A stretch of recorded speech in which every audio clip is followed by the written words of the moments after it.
வணக்கம். இன்னைக்கு மார்கழி மாதம் 4வது நாள். எப்படி ஆண்டாள் நாச்சியார் கண்ணனை பாடுறான்னு பாப்போமா? ஆழிமழை கண்ணா ஒன்று நீ கைக்கரவேல் ஆழியுள் பொக்கு முகர்ந்து கொடார்த்தேரி ஊழி முதல்வன் உருவம் போல் மெய்கருத்து பாழியம் தோளுடை பத்மநாபன் கையில் ஆழி போல் மின்னி வலம்புரி போல் நின்றதிருந்து தாழாதே சார்ந்த உதைத்த சரமழை போல் வாழ உலகினில் பெய்திடாய் நாங்களும் மார்கழி நீராட மகிழ்ந்தேலோர் எம்பாவாய் அப்படின்னு ரொம்ப அழகா பாடுறா. மேகத்துக்கு அதிபதியான வருண பகவானை பார்த்து பிரஜ்யங்கனே நீ என்ன பண்ணு, கீழே இறங்கி வந்து இந்த கடல்ல இருக்கிற நீரெல்லாம் எடுத்துட்டு மேல போ. எப்படி ஊழி முதல்வன் அந்த கண்ண பரமாத்மா எப்படி மெய்கருத்து உடம்பெல்லாம் கரிய மேனியா இருக்காரோ அது மாதிரி நீயும் கருப்பா மாறிடு.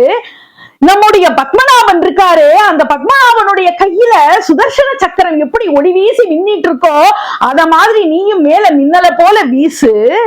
அது மட்டும் இல்ல, அவர் கையில ரொம்ப அழகா வலம்புரி சங்கு இருக்கு இல்லையா, அந்த சங்கு எப்படி ஒலியை முழக்குகிறதோ அது போல நீயும் மேல போய் இடிய முழக்கு அப்படின்னு சொல்லிட்டு சொல்றா.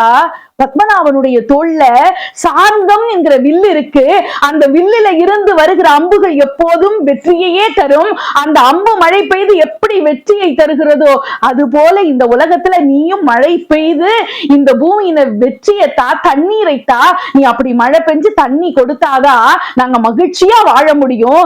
மார்கழியில நாங்க நீராட முடியும். நீ மழையை கொடுத்தாதான் நீர்நிலைகள்ல நீர் நிரம்பி இருக்கும். நாங்க மகிழ்ச்சியா மார்கழி நீராட முடியும். அதனால கண்ணா நீ எங்களுக்கு அருள் புரியணும்னு ரொம்ப அழகா பாவை நோன்பு நோக்கரா நம்முடைய ஆண்டாள் நாச்சியார்.